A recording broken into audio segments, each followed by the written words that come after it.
A farmer makes sense of the world by providing food. A dentist makes sense of the world by helping people chew their food. A plumber helps people limit where they eliminate their food. But how do I make sense of the world as an artist?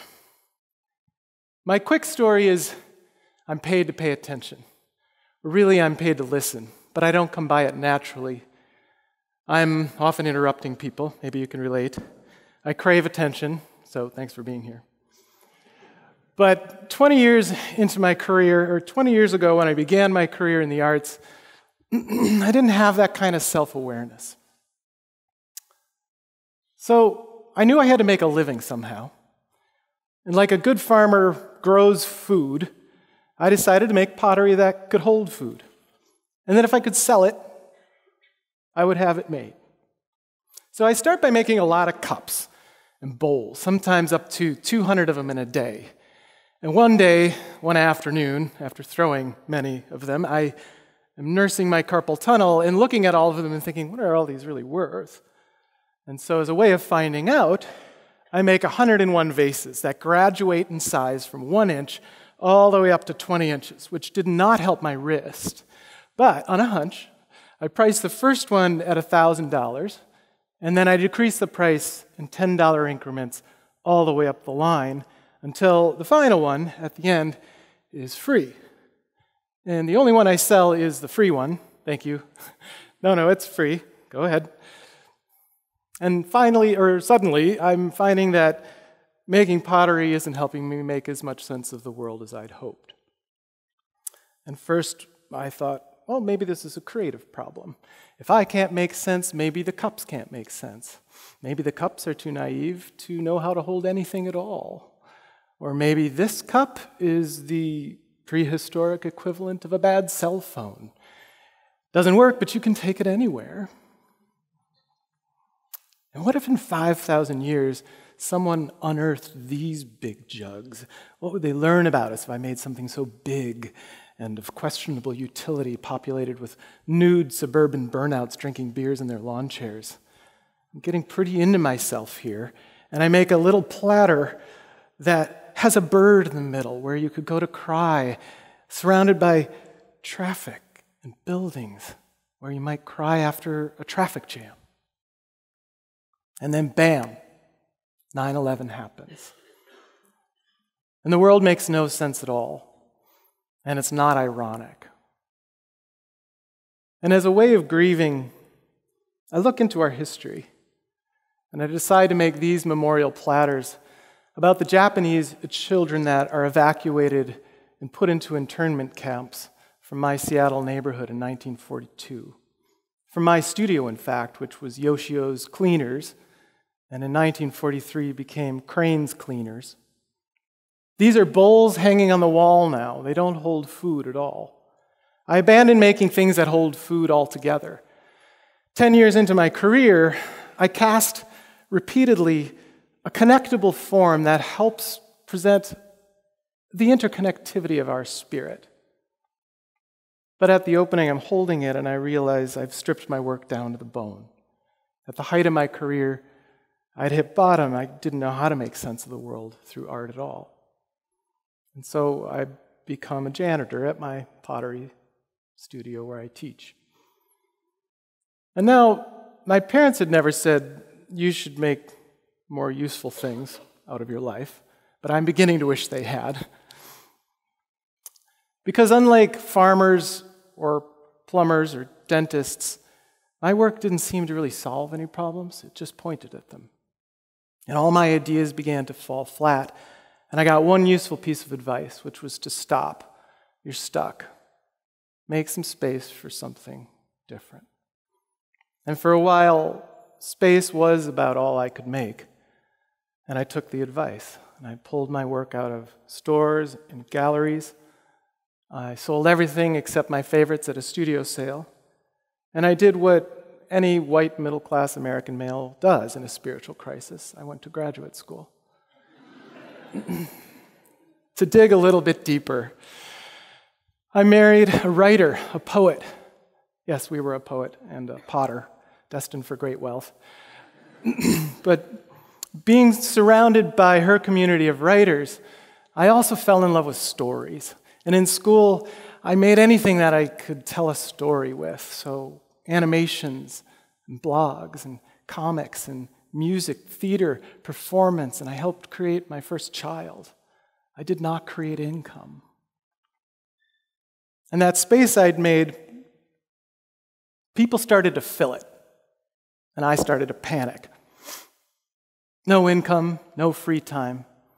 And I enter my next spiritual crisis because I finished graduate school. I have a master's in fine art, and I only seem to know that I don't know what I don't know. And I'm looking at my son eat his cake on his first birthday.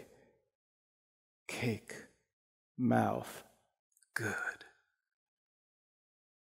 And I'm like, that makes a lot of sense. And then I'm like, pow, what if I watched other people make sense of their world? And maybe I could get paid to pay attention. Maybe I could start listening. And for those of you who already know how to do this, you're awesome. But I just didn't at the time. So I start meeting people for coffee. I start a blog that I call More Belief, because I believe in other people's stories, and I start writing about them. And one of those coffee meetings leads to this. A facilitator needs help keeping people engaged at an artist's retreat. And so I roll out an 8-foot wide piece of paper, and I grab some Mr. Sketch markers, the smelly kind. And she introduces me, and I instantly turn my back to everyone, and I start drawing everything everyone says right as they're saying it. And I sort of enter this trance. And in about 4 hours later, I start hearing chairs shuffling, and I look around. And then people are running up to me, and they're smiling, and they're shaking my hand. And 20 years into my art career, 41 years of age, I learned 3 things. One is how to draw with sweaty hands. Second is how to draw while listening. But the most important thing was that I just made and exhibited probably the worst drawing I'd made in my life. And it's received the happiest reception I'd ever seen. I had discovered graphic recording.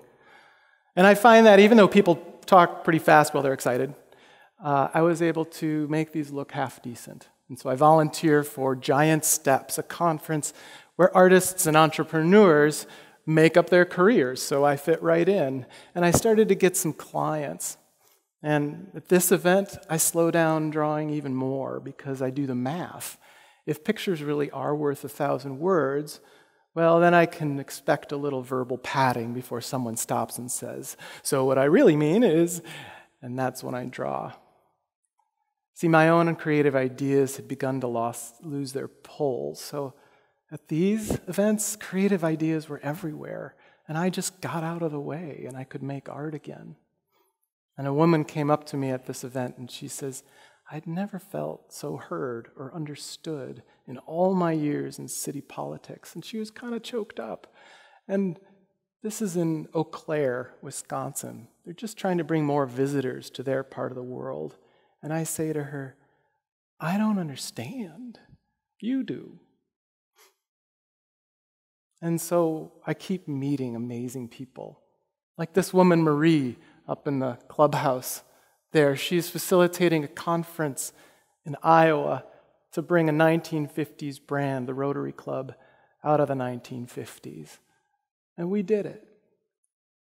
I meet leaders. I bask in their wisdom.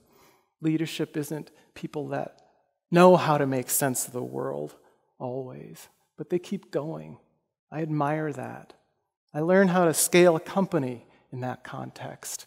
I'm drawing understanding. I'm being paid to pay attention. And a man comes up to me at this event and he says, do you know what your gift is?